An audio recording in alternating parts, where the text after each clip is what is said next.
আমাদের আজকের গল্প রাত ভোরে প্রেমালাপ, কলমে সুমনা চট্টোপাধ্যায়। দুদিন ধরে প্রচুর ধকল গেছে রেশমির। ক্লান্তি লাগছে, বালিশে মাথা দিয়ে বিছানার একপাশে শুয়ে পড়তে ইচ্ছে করছে। যদিও ঘুম যে আসবে না, রেশমি জানে সে কথা। কারণ নতুন জায়গা, নতুন বিছানা, বিছানার ওপর ছড়িয়ে আছে অজস্র ফুল। গোলাপ ফুলের পাপড়ি ছড়িয়ে আছে ইতি উতি। রেশমি খালি ভাবছে শুধু ফুলই আছে তো, কোথাও কাটা পড়ে নেই তো। পিট পিট করে তাকিয়ে দেখছে রেশমি তার ফুল দিয়ে সাজানো ফুলশয্যার খাট। রেশমির বড় যা মহুয়া রেশমিকে ওর দাদাদের পাঠানো আকাশি নীল রঙের বেনারসিটা পরিয়ে দিয়েছে। আকাশি নীল রঙের কাপড় পরলে নাকি কালোদের দেখতে ভালো লাগে, রেশমির মা বলতো। কে জানে, হবে হয়তো। রেশমির পিসি বলেছিল গোধূলি বেলায় সূর্যের অন্যরকম আলোতে হলুদ রঙের কাপড় পরলে নাকি কালো রঙের চিকনা লাগে। তাই পাত্রপক্ষ তাকে দেখতে এলে রেশমি হলুদ রঙের শাড়ি পরেই পাত্রপক্ষের সামনে বসতো। রেশমির অবশ্য মোটেই মনে হতো না যে তার কালো রঙে জোয়ার এসেছে। তবু ইচ্ছে না থাকলেও সেজেগুজে বসতেই হতো তাকে। যেমন এখন সে সাজগোজ করে ফুলের বিছানায় বসে আছে। রেশমির দুই মাস্তুতো ননদ আর আরও কয়েকজন তুতো ননদ আর বৌদির সাথে কলরব করতে করতে ঘরে ঢুকলো পলাশ। রাঙা টুকটুকে বর হয়েছে রেশমির। রেশমির কাকা যখন বিয়ে করেছিল তখন রেশমির বয়স মোটে 5 বছর। কিন্তু রেশমির সব কিছুই স্পষ্ট মনে আছে। আসলে রেশমির স্মৃতিশক্তি অত্যন্ত প্রখর, লেখাপড়াতেও ভালো। ভগবান একদিক মেরে দিলে অন্যদিক ভরিয়ে দেন, কথা রেশমি অনেকের কাছেই শুনেছে। তাই দেখতে সে যেমনই হোক, রেশমির গুণ আছে অনেক। বিয়ের পর যখন কাকিমাকে নিয়ে দোরগোড়ায় পা রেখেছিল কাকা, তখন পাড়া প্রতিবেশীরা রেশমির কাকিমার রূপের প্রশংসায় একেবারে পঞ্চমুখ হয়ে উঠেছিল। মা তখন একটা ছড়া বলেছিল, বর দেখে যা, বর দেখে যা, রান্নাঘরের ঝুল, কোণে দেখে যা, কোণে দেখে যা, কনক চাপা ফুল। কিন্তু রেশমির জীবনে উল্টোটাই হয়েছে। পাড়া প্রতিবেশী আত্মীয় পরিজন অনেকেই তাকে দেখে মুখ বেঁকিয়েছে। রেশমির বড় যা মহুয়া হাজার কাজের ফাঁকে রেশমির ঘা ঘেঁষে বসে বলেছে, রূপ যে মানুষের নিজের হাতে নেই সে কথা সকলেই জানে। রূপ যে ক্ষণস্থায়ী সে কথা কারও অজানা নয়। তবু নতুন বউ দেখলে কিছু কিছু অনামুখ এমন করেই খোঁটা দেয়। আমাকে কি এরা ছেড়েছিল? ছাড়েনি তো। কথাগুলো শুনে অবাক হয়ে তাকিয়েছে রেশমি। যার গায়ের রং কিনা টকটকে ফর্সা, মরণ দশা, তাকে দেখে আবার কি বলবে শ্বশুরবাড়ির লোক। আসলে সুযোগ বুঝে মহিলা রেশমির কাটা ঘায়ে মলম লাগাতে এসেছে। রেশমি মনে মনে বলল, বলে যাও, বলে যাও, এখনো তোমার আরও কত নাটক দেখা বাকি আছে আমার। হাতের দুটো আঙুল দেখিয়ে রেশমির কনুইয়ের কাছে ঈষৎ ঠেলা দিয়ে মহুয়া বলেছিল, হাঁ করে তাকিয়ে দেখছিস কি লো? সত্যি বলছি আমি। আমাকে বলেছিল উঁচু কপালি, চোখ ছোট।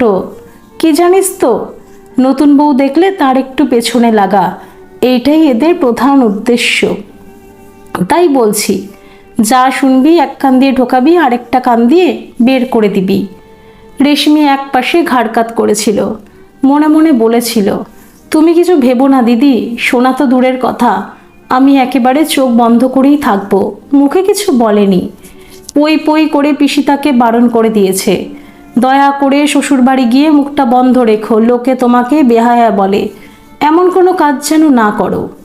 এই নাও বৌদি, দাদাকে দিয়ে গেলাম। আমাদের দাদা আবার বড্ড সহজ সরল, ভীষণ লাজুক। বিশেষ করে মেয়েদের সাথে বন্ধুত্ব করার ব্যাপারে ভীষণ কাঁচা। তুমিও আবার যেন লজ্জাবতী লতাটি হয়ে দূরে বসে থেকো না, আদর সোহাগ করে কাছে টেনে নিও, কেমন? বলেই রেশমির পিস্তত ননদ প্রিয়া খিলখিল করে হেসে উঠল। রেশমি কোনো উত্তর দিল না। মাথা নিচু করে সে বসেছিল বটে, তবে সেটা লজ্জায় নয়। আসলে খুবই অসহ্য লাগছে রেশমির। বলতে গেলে বিয়ে হওয়াটাই তার সমস্ত বিরক্তির কারণ। পলাশ তার ভাই বোনেদের তাড়া দিল, এই তোরা এখন যা তো, তোদের কি ঘুমটুম কিছু পায় না নাকি রে? সেই 3 দিন ধরে হুড়োযুদ্ধি লাগিয়েছিস, এবার যা দেখি এখান থেকে। মহুয়া এতক্ষণে ফিল্ডে নামলো, বলল, এই তোরা এবার বেরিয়ে আয়, ওদের একটু বিশ্রাম নিতে দে। বলেই রেশমিকে উদ্দেশ্য করে মহুয়া বলল, এই যে ভাই, তোমার ফুলশয্যার গল্প এদের করো তো, কমা দাড়ি ফুল স্টপ সহ সব বলো। বলেই প্রিয়ার মাথায় ঠোনা দিয়ে মহুয়া বলল, কি এবার শান্তি হয়েছে তো? নে এবার সব ঝটপট বেরিয়ে আয় দেখি। রেশমি মনে মনে বলল, কত ঢংই জানেন ভদ্রমহিলা, আসল খেলা তো একটু পরেই শুরু হবে। সবাই বেরিয়ে যাবার পর পলাশ দরজা বন্ধ করলো, তারপর গায়ের পাঞ্জাবিটা খুলে আলনায় ঝুলিয়ে দিল। রেশমি চোখের কোণ দিয়ে দেখছিল আর ভাবছিল, লোকটা আসল কথাটা বলবে কখন। পলাশের একটু ভয় ভয় করছিল। মেয়েদের ব্যাপার স্যাপার সত্যি তো সে বোঝে না। বন্ধুদের কাছে পলাশ শুনেছে মেয়েদের মনস্তত্ত্ব নাকি অত্যন্ত জটিল, যে কোনো কথারই উল্টো মানে করাই নাকি মেয়েদের স্বভাব। এমনকি নিজেদের সব চাওয়া পাওয়াকেও নাকি তারা রহস্যে মুড়িয়ে রাখতে ভালোবাসে। আজ পর্যন্ত একটি মেয়ের সঙ্গেও সে অন্তরঙ্গ হতে পারেনি। বৌদি পর্যন্ত কাছে এসে বসলে তার মাথা ঝিমঝিম করে। খুব ছোটবেলায় একবার একটা ক্রিকেট খেলার ডিউস বল হারিয়ে ফেলেছিল পলাশ। মেয়েদের দেখলেই পলাশের মনে হয় সেই হারিয়ে যাওয়া শক্ত বলটা যেন তার কপালের উপর উঠে দাপাদাপি করছে। পলাশ একবার ভাবল, হুট করে পাঞ্জাবিটা খোলা তার বোধহয় উচিত হয়নি। যদিও এখন তার গায়ে একটা স্যান্ডো গেঞ্জি আছে, তবুও মেয়েটা নিশ্চয়ই তাকে খুব অসভ্য ভাবছে। আসলে পলাশের ভীষণ গরম লাগছিল। বৈশাখ মাসে বিয়ে করার এই হলো অসুবিধে। শীতকালে বিয়ে হলে শ্বশুরের দেওয়া কম্বলের তলায় শুয়ে পড়া যায়, কিন্তু বৈশাখ মাসে গরমের অজুহাত দেখিয়ে তো আর 40,000 টাকার এসি চাওয়া যায় না। তার ওপর ইলেকট্রিক বিলের পয়সাটা তো পলাশকেই দিতে হবে। পলাশের বন্ধু সুনীল অবশ্য বলেছিল, বউয়ের বাবার দেওয়া কম্বলের তলায় সারা রাত শোয়ার স্বপ্ন দেখাটাই বিলাসিতা। হয়তো মাঝরাতে শীতে কাঁপতে কাঁপতে উঠে দেখলি পুরো কম্বলটাই বউয়ের দখলে, আর তুই রাস্তার বিকেরির মতো কুঁকড়ে শুয়ে আছিস। সুনীল পলাশকে অনেক কথাই বলেছে, বউকে একবার শুধু ঘরে আসতে দে, পাগল করে দেবে তোকে। কাজল, লিপস্টিক, নেলপালিশ, শাড়ি, গয়না, চাহিদার কি শেষ আছে ওদের? সুনীলের বউ নাকি 3 বেলা সাবান মেখে স্নান করে, তার মানে 3 বেলা সাবান মাখার পর ওইসব ক্রিম পাউডারও তারকে মুখে ঘষতে হয়। এরপর আছে বিউটি পার্লার, যাকে বলে এলাহি খরচ। পলাশের ঘরে এসি না থাকলেও পলাশের দাদা বৌদির ঘরে এসি আছে। একটা সেকেন্ড হ্যান্ড এসি দাদা কিনে দিয়েছে বৌদিকে। বৌদির 5 মাসের প্রেগন্যান্সি চলছে, তাই বৌদির শরীরের কথা ভেবেই এই ব্যবস্থা। বৌদি মাকে বলেছিল তার ঘরেই শুতে, কিন্তু বাবার শরীরের কথা ভেবে মা রাজি হয়নি। বলেছিল বাবার বয়স হয়েছে, রাত বিরেতে কখন কি দরকার হয়। পলাশের দাদা এই ব্যারাকপুরের বাড়িতে থাকে না, সে কর্মসূত্রে দিল্লিতে থাকে আর 5 জনের সঙ্গে মেস ভাড়া করে থাকে। বিয়ে উপলক্ষে পলাশের দাদা প্রভাস বাড়িতে এসেছিল বটে, কিন্তু আজ বিকেলে ট্রেনেই দাদা দিল্লি রওনা দিয়েছে। দাদা থাকে না বলে বৌদি খুব মন খারাপ হয়, পলাশ বুঝতে পারে। কিন্তু দাদা বলে বৌদিকে সেখানে নিয়ে গেলে খরচ অনেক বেশি পড়বে। দাদা অত্যন্ত মিতব্যয়ী। বৌদি সুন্দরী হলেও গরিবের মেয়ে বলেই হয়তো মনে দুঃখ চেপে রেখে সব কিছুই মেনে নিচ্ছে। কিন্তু বৌদি বলছিল, রেশমির পিসি নাকি বলেছে রেশমি তার বাপের রাজকন্যা ছিল। পলাশ গল্পের বইতে পড়েছে মেয়েরা নাকি আশেপাশের মানুষদের সাথে প্রতিযোগিতা দিতে খুব ভালোবাসে। তাহলে বৌদির ঘরে অথবা আশেপাশের অনেকের বাড়িতে এসি আছে বলে রেশমি তাকে ওটা কিনে দিতে বলবে না তো? কথাটা মনে আসতেই পলাশের মনে হলো তার কপালের ওপর সেই হারিয়ে যাওয়া ডিউস বলটা যেন ধূপ করে একবার ড্রপ দিল। চিন্তিত মুখে পলাশ বলল, লাইট নিভিয়ে দেব? রেশমি তার পিসির নির্দেশ মতো আজ 2 দিন ধরে মুখে একেবারে সেলোটেপ মেরে আছে। এখন সে আর কিছুতেই চুপ করে থাকতে পারল না। সাবলীল ভঙ্গিতে বলল, দিতে পারেন। লাইট নিভিয়ে ঘর অন্ধকার করে দিলেই আপনার সুবিধে হবে। পলাশের গলা শুকিয়ে আসছিল, পা কাঁপছিল, মনে হচ্ছিল সারা শরীরে যেন ভূমিকম্প হচ্ছে। কি সাংঘাতিক অসভ্য মেরে বাবা! পলাশ মনে মনেই বলল, নিশ্চয়ই প্রচুর প্রেম করেছে, নইলে ফুলশয্যার রাতে কি এইভাবে কেউ বরের সঙ্গে কথা বলতে পারে নাকি? কি হলো, লাইট অফ করলেন না? আমার খুব শুতে ইচ্ছে করছে, আর বসতে পারছি না যে। টিউব লাইট অফ করে ডিম লাইট জ্বেলে দিল পলাশ। তারপর বলল, আপনি মাঝখানে একটা বালিশ রেখে শুয়ে পড়ুন। আমার জন্য খাটের একপাশে একটা চতুর্থাংশ জায়গা যদি ছেড়ে দেন তাতেই আমার হয়ে যাবে। মুখের মাংসপেশি স্থির রেখে রেশমি মনে মনে বলল, কি হবে, থুড়ি কি হতে চলেছে সেটা দেখার জন্যই তো অপেক্ষা করছি। মুখে বলল, আচ্ছা, পাখাটা ফুল স্পিডে আছে তো? হ্যাঁ, তা আছে। বলেই একটু ইতস্তত করে পলাশ বলল, আপনার খুব গরম লাগছে না? বলছি, আপনি নাইটি নিয়ে এসেছেন নিশ্চয়ই বাড়ি থেকে? কেন? তাহলে ওই ভারী শাড়িটার বদলে নাইটি পরে শুতে পারেন। আমি না হয় ততক্ষণ বাইরে গিয়ে অপেক্ষা করছি। এই ঘর লাগোয়া বারান্দা আছে, কেউ টের পাবে না। এই তো লাইনে এসেছে বাছাধন। রেশমি ভাবছিল, আমার শাড়ি বদলানোর ফুরসতে তুমি কেটে পড়তে চাইছো, কিন্তু মুখে সে কথা অপ্রকাশিত রেখে রেশমি মোলায়েম হেসে বলল, আমার তেমন কোনো অসুবিধা হচ্ছে না, শাড়ি পরে আজকের রাতটা আমি চালিয়ে নিতেই পারবো। পলাশ আর কথা বাড়ালো না, বিছানার এক পাশে গুটিসুটি মেরে শুয়ে পড়ল। কিন্তু ঘুম তারও আসছে না। বন্ধুরা পলাশকে বলেছিল, আজ দেখবি নতুন বউ তোকে দেখে কি ভীষণ লজ্জা পাচ্ছে। আজকের এই বিশেষ রাতটাতেই সব মেয়েই লজ্জা পায়, সে যে মেয়ে যতই স্মার্ট হোক না কেন। প্রায় সঙ্গে সঙ্গেই মনে পড়ল পলাশের। তার হাতে একটা পান দিয়ে বৌদি বলেছিল রেশমিকে দিতে, কিন্তু পলাশ সেটা টেবিলের ওপর রেখে এসে শুয়ে পড়েছে। পলাশ গলা খাকারি দিয়ে বলল, পান খাবেন? বৌদি আপনার হাতে পান দেবার কথা বলেছিল। ইস, পান আমার অসহ্য লাগে। পানের পিক ফেলার ব্যাপারটা আমার অত্যন্ত অশ্লীল বলে মনে হয়। বিয়ে বাড়ি গিয়ে আজ অবধি কোনোদিন আমি পান মুখেই দিইনি। বলেই মুখ বিকৃত করল রেশমি। দুজন দুদিকে মুখ ফিরিয়ে শুয়ে আছে, তাই রেশমির মুখের ভাব পলাশ দেখতে পেল না, কিন্তু রেশমির বলা প্রতিটি শব্দই পলাশের কানে গেছে। বন্ধুরা যে বলেছিল তার সাথে এই মেয়ের কোনো দিক থেকেই কোনো মিল নেই। লজ্জাবনত হয়ে থাকা দূরের কথা, এই মেয়েকে তো এক কথা বললে 10 কথা শুনিয়ে দিচ্ছে। পলাশের বাবা মা আর বৌদি যখন মাস 2 আগে রেশমিকে দেখতে গিয়েছিল, পলাশ তখন যায়নি ওদের সাথে, কারণ এই মেয়ে দেখতে যাবার ব্যাপারটা পলাশের ভীষণ অপছন্দের। যে মেয়েটিকে প্রথমবার দেখা হবে তাকেই সে বিয়ে করবে, এই বলে পলাশ তার মা আর বৌদিকে প্রথমেই সাবধান করে দিয়েছিল। অবশ্য যদি তার সেরকম কোনো দোষ না থাকে। পলাশের এই শেষ কথা সূত্র ধরেই তার মা বলেছিল। ঘটক বলেছিল বটে, মেয়ের গায়ের রং উজ্জ্বল শ্যামবর্ণা, কিন্তু কথাটা তো সর্বৈব মিথ্যারে। মেয়ে যে একেবারে ঘোর কৃষ্ণবর্ণ, অন্ধকারেও দেখা যাবে না এমন কালো। আমি বলি কি পলু, এত কালো কুৎসিত মেয়েকে তুই বিয়ে করিস না। সারাদিন খেটে খুটে আসার পর বউয়ের ওই কালো মুখ দেখে কি তুই শান্তি পাবি? আমি বরং একে বাতিল করে অন্য মেয়েই দেখি। পলাশ মায়ের কথা শুনে বলেছিল, বিয়ে করতে হলে সেই কালো মেয়েকেই বিয়ে করবে। কালো হওয়ার মধ্যে মানুষের কোনো দোষ নেই, তাই এই মেয়েকে বাতিল করে দিলে এ জীবনে সে আর বিয়েই করবে না।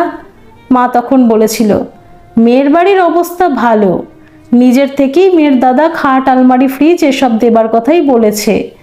আমাদের আর কোনো দাবি আছে কি না, তোর বাইক চাই কি না তাও জানতে চেয়েছে।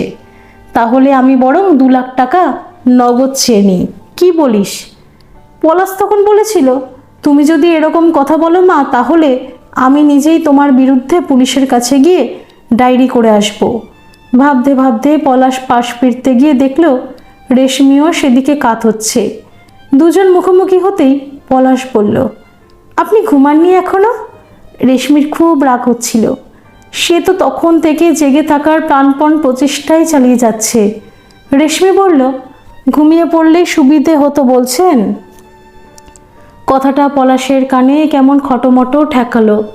পলাশ বলল, কিসের সুবিধে? কার কি সুবিধের কথা বলছেন আপনি? বিশ্বাস করুন, আমি সত্যিই কিছু বুঝতে পারছি না। রেশমি মনে মনে বলল, নেকু। মুখে বলল, আপনি বিনতা রায়চৌধুরীর কালো রাজকন্যা গল্পটা পড়েছেন। পলাশ একটু দুঃখ দুঃখ মুখ করে হাসল।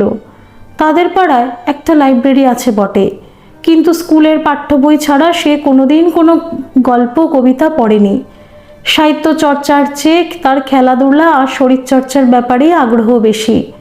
সে অনায়াসে শীর্ষাসন করতে পারে, চাইলেই মাঝরাতেও সে হলাসন করে দেখাতে পারে, কিন্তু রবীন্দ্রনাথ ঠাকুরের একখানা কবিতাও সে পুরোপুরি মুখস্থ বলতে পারবে না। আশাপূর্ণা দেবী, সুচিত্রা ভট্টাচার্য, প্রতিভা বসু আর কয়েকজন লেখিকার নাম মনে করতে পারলেও বিনোদা রায়চৌধুরীর নাম কোশ্মিনকালে শুনেছে বলেও পলাশ মনে করতে পারল না।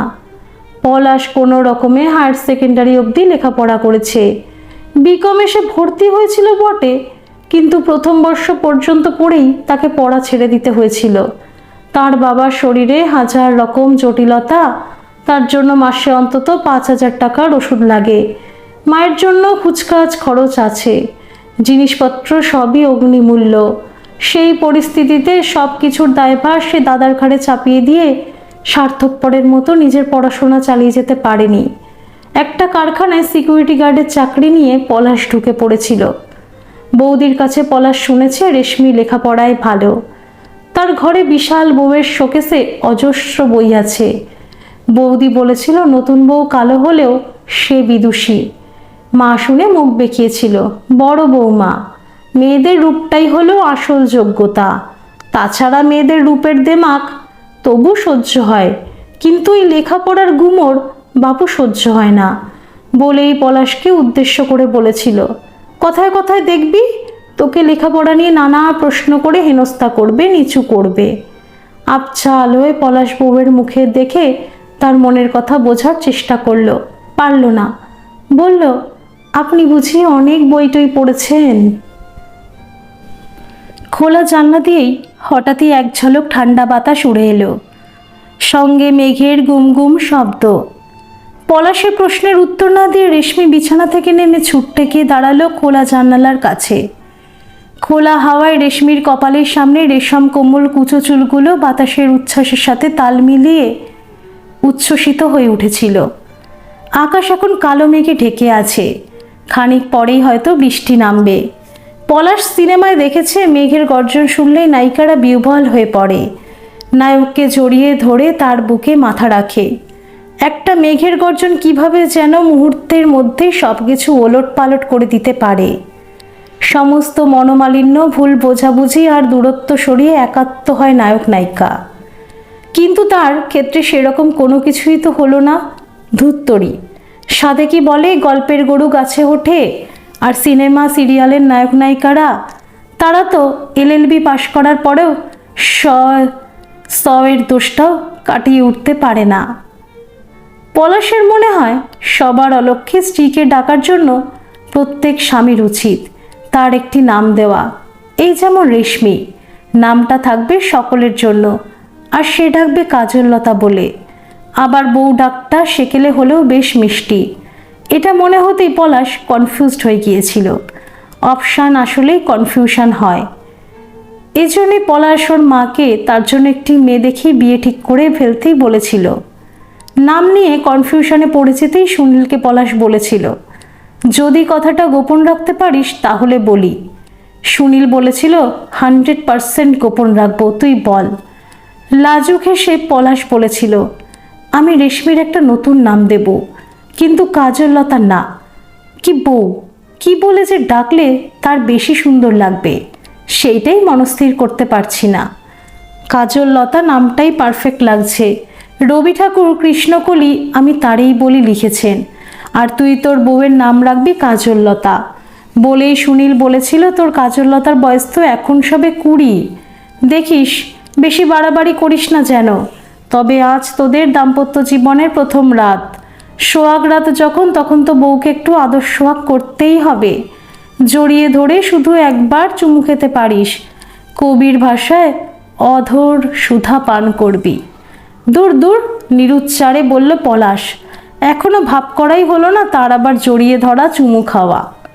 পলাশের মনে হলো তার কাজললতার পাশে গিয়ে তার এক হাত ধরে মাথার উপর নিজের চিবুক রেখে দাঁড়ায়, আর একটা হাত দিয়ে তার ঘাড় বেষ্টন করে বলে, আমার সাথে এতটা সময় নিরিবিলিতে কাটানোর পরেও তোমার কি আমাকে একটুও ভালো লাগেনি কাজললতা? পলাশ আনমনা হয়ে ভাবছিল, হয়তো বা লেগেছে, হয়তো কথাটা স্বামীকে বলতে পারছে না কাজললতা। সংযম, শালীনতা, ভদ্রতা, ধৈর্য ছেলেদের তুলনায় মেয়েদের অনেক বেশি থাকে। এসব শিক্ষায় মেয়েরা অনেক বেশি শিক্ষিত। পুরুষদের প্রেম বন্য, অবুঝ আর ধৈর্যহীন। চোখ বন্ধ করে খোলা হাওয়ায় নিঃশ্বাস নিতে নিতে রেশমি বলল, আমি বই পেলেই পড়ি, হাতের কাছে যা পাই তাই নিয়েই পড়ি, এমনকি পঞ্জিকা পড়তেও আমার বেশ লাগে। পলাশের কাব্য করতে ইচ্ছে হলো। একটু আগে রেশমির মুখ থেকে যে বইটার নাম শুনেছে পলাশ, তার রেশ টেনে বলল, তোমার আর কি কি ভালো লাগে? কালো রাজকন্যা। আপনি আমাকে কালো রাজকন্যা বলবেন না। বেশ, বলবো না, কিন্তু আমি যে তোমাকে তুমি বলে ফেললাম, তুমিও আর আমাকে আপনি বলো না। চেষ্টা করব, যদি টিকে যাই তাহলে আস্তে আস্তে হয়ে যাবে। পলাশ মনক্ষুণ্ণ হলো। টিকে যাই কেন বলছো? বিয়ে মানে হলো 7 জন্মের বন্ধন, তুমি জানো না? জানি তো, কিন্তু আমি যা কিছুতেই বিনোদা রায়চৌধুরীর কালো রাজকন্যা হতে পারবো না। বিয়ে হয়ে গেছে বলে সব অন্যায় মেনে নিয়ে শত দুঃখ কষ্ট লাঞ্ছনা আর অবহেলা সহ্য করে শ্বশুরবাড়িতে আমি কিছুতেই থাকবো না। আমি খুব আধুনিকা। আমি বিশ্বাস করি না যে কুমারিত্ব অথবা মেয়েদের পবিত্রতা সেই সাবানটার মতো কখনোই হতে পারে না, যে সাবানটা হাত ফসকে কোমরের ভেতর পড়ে গেছে আর কিছুতেই সেটা তুলে আনা যাবে না। পলাশের হৃদয় জানলার পর্দার মতোই আন্দোলিত হলো। শব্দহীন ভাষায় পলাশ বলল, তোমার কথাই যেন সত্যি হয় কাজললতা। মেয়েদের কুমারিত্ব নিয়ে সমাজের বুকে জমাট বেঁধে থাকা সমস্ত অন্ধকার যেন বৃষ্টিস্নাত হয়। একটা মেয়েকেও যেন লাঞ্ছনা করে তার শ্বশুরবাড়িতে পড়ে থেকে মার খেতে না হয়। মেয়েরাও যেন নির্দ্বিধায় আত্মসম্মানের সঙ্গে লম্পট স্বামীর কুসঙ্গ থেকে বেরিয়ে আসার সাহস দেখাতে পারে। তার বাড়ির গুরুজনেরা যেন তার পাশে দাঁড়ায়। অকালে একটি মেয়েকেও যেন ঝরে পড়তে না হয়। কদিন আগে একটি ভয়ঙ্কর দৃশ্য দেখেছে পলাশ। চৌধুরী বাড়ির বউটির গায়ে তার স্বামী আর শাশুড়ি কেরোসিন তেল ঢেলে দিয়েছে। একটাই রক্ষে, গায়ে আগুন ধরিয়ে দেবার আগেই মেয়েটি কোনো রকমে তার শ্বশুরবাড়ি থেকে বেরিয়ে আসতে পেরেছে। সেই ভিজে সপসপে শাড়ি পরে রাস্তা দিয়ে ছুটছিল মেয়েটা। তখনও রাস্তার অনেক পুরুষ মানুষের চোখে পলাশ একটা বৃষ্টির লোভ দেখেছিল। মেয়েটির ভিজে শাড়ির সঙ্গে লেপ্টে থাকা যৌবনের দিকে কিছু লোকের কামুক দৃষ্টি পলাশের হৃদয়কে রক্তাক্ত করেছিল। মেয়েদের শরীরের চেয়ে তাদের মনকে কবে গুরুত্ব দিতে শিখবে পুরুষ? রেশমি ধীর পায়ে এগিয়ে এসে পলাশের সামনেই বসল। বাইরে ঝুপঝুপ করে বৃষ্টি পতনের শব্দ শোনা যাচ্ছিল। আধো অন্ধকারে পলাশ দেখল রেশমির চোখের জল আর কাজল মাখামাখি হয়ে গেছে। পলাশ অনুভবে বুঝতে পারল তার চোখও ভিজে। পলাশের মনে হলো কখন আর কতক্ষণ পর রেশমি তাদের সম্পর্কটাকে বন্ধুত্বের মর্যাদা দেবে। ঠিক তখনই তো পলাশ রেশমির চোখে ঠোঁট ছুঁয়ে তার চোখের আর মনের সমস্ত বেদনা আর সংশয় মুছে দিতে পারবে। পলাশের খুব ইচ্ছে করছিল রেশমিকে নিজের বুকের কাছে টেনে নিয়ে বলে, কেন এত কষ্ট পাচ্ছ তুমি? এখানে আমরা সবাই তোমাকে ভালোবাসায় বেঁধে রাখবো। একটাই তো জীবন, সেটাকে উপভোগ করো। চোখের জলে অথবা অকারণ গম্ভীর মুখে থেকে সময় নষ্ট করার কোনো মানে হয় না। কিন্তু পলাশের হাতটা কিছুতেই রেশমির দিকে 1 ইঞ্চিও এগোতে পারল না। মুখ দিয়ে একটা শব্দ তার বেরোলো না। রেশমি নিজেই তার হাত দিয়ে চোখের জল মুছল। পলাশ সেটা দেখতে দেখতে বলল, বিয়েতে যে তোমার মত ছিল না সেটা কিন্তু আমি বেশ বুঝতে পারছি। কি করে বুঝলেন? এটা বোঝা তো খুব সহজ, কারণ তুমি পড়াশোনা করতে ভালোবাসো। নিশ্চয়ই বিএ পাশ করার পর তোমার আরও পড়ার ইচ্ছে ছিল। হ্যাঁ, কিন্তু এমএ পাশ করার পর চাকরি করে নিজের পায়ে দাঁড়ানোর পরেও আমার বিয়ে করার কোনো ইচ্ছেই ছিল না। একা থাকতে চেয়েছিলে তুমি? বন্ধুহীন পৃথিবীতে একা বেঁচে থাকতে ভালো লাগতো তোমার? একা থাকতে যাব কেন?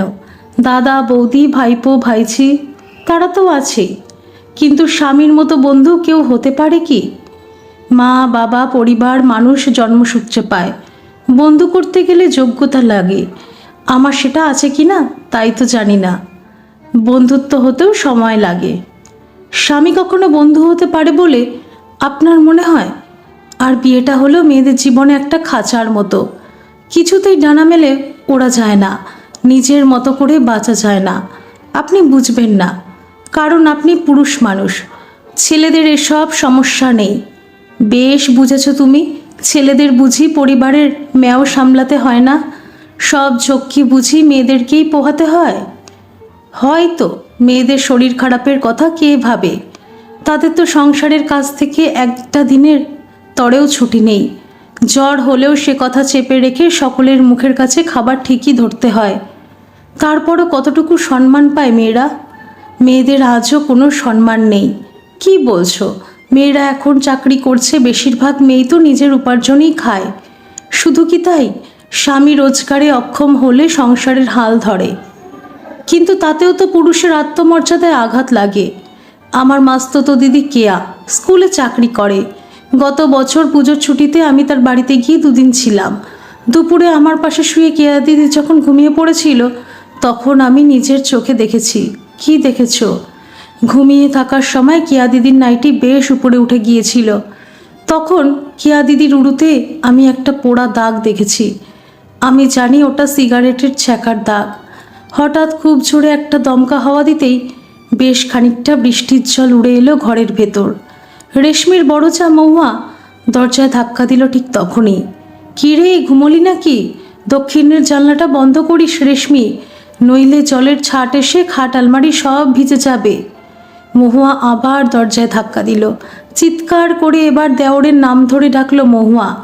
পলাশ, এই পলাশ, শুনতে পাচ্ছ? রেশমি কাঠ হয়ে বসে রইল। পলাশ উঠে গিয়ে দরজা খুলল। হ্যাঁ বৌদি।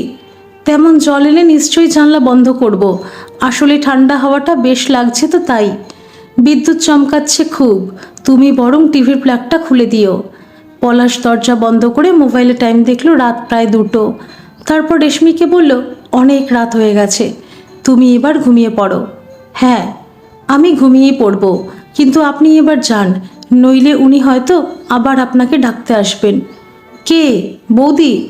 হ্যাঁ, উনিও তো আপনার বন্ধু। কত সুন্দরী আপনার বৌদি, ফর্সা, কি মিষ্টি দেখতে, আর তেমনই বুদ্ধিমতী। পলাশের কেমন যেন সব গুলিয়ে যাচ্ছিল। বলল, কি করে বুঝলে? বাহ, বুঝবো না? সবাই যখন আমার রূপ নিয়ে কোটা দিচ্ছিল, তখন দিদি কি সুন্দর করে আমাকে স্তব বাক্যে ভোলানোর চেষ্টা করলো। বলল, দিদিকেও শ্বশুরবাড়ির লোকেরা রূপের দোহাই দিয়ে কত অপমান করেছে। কাউকে সান্ত্বনা দেওয়াটা কি অন্যায় বলে তোমার মনে হয়? আমার মনে হওয়াতে কি যায় আসে বলুন? এখন যদি কোনো কাজের দোহাই দিয়ে আপনি বৌদির ঘরে চলে যান, আমি ঘুমিয়ে পড়ার আগে, অথবা আমার চোখের সামনে দিয়ে যান, তাতেও বা আমার কি করার থাকতে পারে? যদি সারাদিন আমাকে দিয়ে ঝিয়ের মতো কাজ করান, একবেলা খেতে দেন, সারাদিন উপোস করিয়ে রাখেন, কি করতে পারি আমি? আমরা মেয়েরা কেবল মুখেই বলতে পারি সব ছেড়ে ছুড়ে দিয়ে চলে যাব, কিন্তু বাস্তবে পারি কি? আমার বাবা নেই, মা নেই, আমি চাকরি করি না, দাদা কেন থাকতে দেবে আমাকে? আরও কিছু বলতে যাচ্ছিল রেশমি, কিন্তু পলাশ তাকে থামিয়ে দিয়ে বলল, কী সব বলছো পাগলের মতো?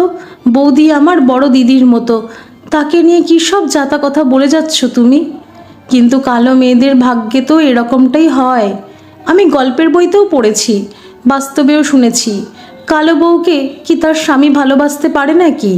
তাছাড়া আপনার মতো একটা সুন্দর দেখতে ছেলে কোনো কালো মেয়েকে বিয়ে করতে যাবেই বা কেন? আমার বন্ধু সীমাও শুভদৃষ্টি হয়ে যাবার পর আমার কানে কানে বলেছিল, তোর বরের নিশ্চয়ই ওই সুন্দরী বৌদির সাথে কিছু একটা চক্কর আছে। আছেই, নইলে হঠাৎ তোর মতো একটা কালো মেয়েকে, তোর ভাসুর তো চাকরি সূত্রে বাইরে থাকে, সবই তো প্রায় মিলে যাচ্ছে, তাই না? পলাশের মনে হচ্ছিল এখনই রেশমির গালে ঠাস করে একটা চর কষিয়ে দেয়। অপমানে তার কান মাথা গরম হয়ে উঠেছে। আদর সোহাগ করার ভাবনা তার তখন মাথায় উঠেছে। রাত ফুরিয়ে আসছিল। দরজা খুলে বাইরে এসে পলাশ দেখল ডাইনিং টেবিলের চেয়ারে বৌদি বসে আছে। পলাশ বলল, কি ব্যাপার বৌদি, তুমি এখানে? পেট ব্যথা করছিল, আসলে কদিন খুব পরিশ্রম গেছে তো। আমাকে ডাকলে না কেন? আজ তোমাদের একটা বিশেষ রাত, রেশমি যদি অন্যরকম ভেবে বসে। ওর কথা ছাড়ো তো। ছি, ও কি কথা পলু, ওই তো এখন তোমার সব। বলেই কি মনে হতে মহুয়া বলল, আংটিটা পরিয়ে দিয়েছিলে? যা ভুলো মন তোমার। না মানে সে পরে হবে ক্ষণ। পরে মানে এতক্ষণ তাহলে করছিলে কি? যাও, এখনই যাও বলছি। আমারও এখন বেশ একটু ভালোই বোধ হচ্ছে। আমি ঘরে যাচ্ছি, তুমি যাও, শিগগির এখনই আংটিটা পরিয়ে দাও। আর তোমার দাদা যেটা বলতে বলেছিল সেটা বলেছ তো? ইচ্ছে করলে সে তার পড়াটা চালিয়ে যেতে পারে। আর সংসারের কাজগুলো কে করবে? আমি আছি তো, তাছাড়া ঝর্ণার মাও তো আছে। পলাশের মনে হলো রেশমি কাছাকাছি দাঁড়িয়ে তাদের সব কথাই শুনছে। বলল, সে কি, আমি তো ভাবলাম ঝর্ণার মাকে ছাড়িয়ে দেব, তারপর ওকে দিয়েই সমস্ত কাজ করাবো। আর বেশি কিছু বলার আগেই মহুয়া উঠে এসে পলাশের কান ধরে বলল, সাপের 5 পা দেখেছো তুমি? আমার ছোট বোনের যদি একটুকু অযত্ন হতে দেখেছি আমি, তাহলে তোমাকেই বাড়ি থেকে দূর করে দেব, মনে থাকে যেন। দরজায় দাঁড়িয়ে চুপি চুপি সব কথাই শুনেছে রেশমি। শুনে মরমে মরে গেছে। বৌদি তাকে ঠিকই বলতো, নাটক নোভেল পড়ে তার মাথাটাই গেছে। তাকে উপহার দেবার কথাটা পর্যন্ত সেই মানুষটাই মনে করিয়ে দিচ্ছে তাকেই কিনা সে সন্দেহ করেছিল। ছি ছি। বেজার মুখ করে ঘরে ঢুকলো পলাশ। তারপর পাঞ্জাবির পকেটের ভেতরে রাখা আংটির বাক্স থেকে আংটিটা বের করে রেশমির কাছে এসে বলল, কই হাতটা দেখি। 2 হাঁটুর মধ্যে মুখ গুজে বসে আছে রেশমি। পলাশ ডাকতে চোখ তুলে তাকালো। আমার উপর তুমি রেগে গেছো, তাই না? না, আমার খুব করুণা হচ্ছে তোমাকে দেখে। আমি যে এতক্ষণ তোমাকে অবিশ্বাস করছিলাম, খারাপ কথাও তো বলেছি, তারপরেও তোমার আমার উপর দয়া হচ্ছে? হবে না? যে মেয়ে তার স্বামীকে অকারণে সন্দেহ করে, বিশ্বাস করে স্বামীর ওপর নির্ভর করতে পারে না, তাকে তো করুণা করাই উচিত। এমন মেয়ের সাথে কি প্রেম করা চলে? রেশমি অভিমান ভরে বলল, ভুল তো মানুষ মাত্রই হয়, তুমি আমাকে ক্ষমা করে দাও। আজ থেকে দিদিও আমার বন্ধু, এই তোমার পা ছুঁয়ে কথা দিচ্ছি। বলেই পলাশের পায়ে হাত দিতে যেতেই রেশমিকে বুকের কাছে টেনে নিল পলাশ। বলল, আংটি ছাড়াও আরও একটা উপহার আছে তোমার জন্য। আজ থেকে আমি তোমায় কাজললতা বলে ডাকবো, পছন্দ হয়? রেশমি ঠোঁট ফুলিয়ে বলল, কাজললতা বলে ডাকবে কেন? আমি কালো বলেই তো। পলাশ হাসি চেপে বলল, তুমি যে কেমন মেয়ে সে আমি বেশ বুঝতে পারছি। আজ থেকে কিছু না কিছু নিয়ে প্রায় প্রতি রাতেই তুমি আমার সাথে ঝগড়া করবে। আর লোকে কি ভাববে বলো তো? কি ভাববে? লোকে ভাববে সারা রাত মানে রাত ভরে বউয়ের সাথে প্রেমালাপ করছি আমি। ধন্যবাদ সকল বন্ধুরা। এই গল্পটি যদি আপনাদের ভালো লেগে থাকে তাহলে অবশ্যই একটা লাইক করে দেবেন। আর এই চ্যানেলে নতুন হয়ে থাকলে চ্যানেলটিকে সাবস্ক্রাইব করে আমার পাশে থাকবেন। আর পাশে থাকা বেল আইকনটিকে প্রেস করে দেবেন যাতে সমস্ত গল্পের নোটিফিকেশনগুলি সবার প্রথমে আপনাদের কাছে পৌঁছে যায়।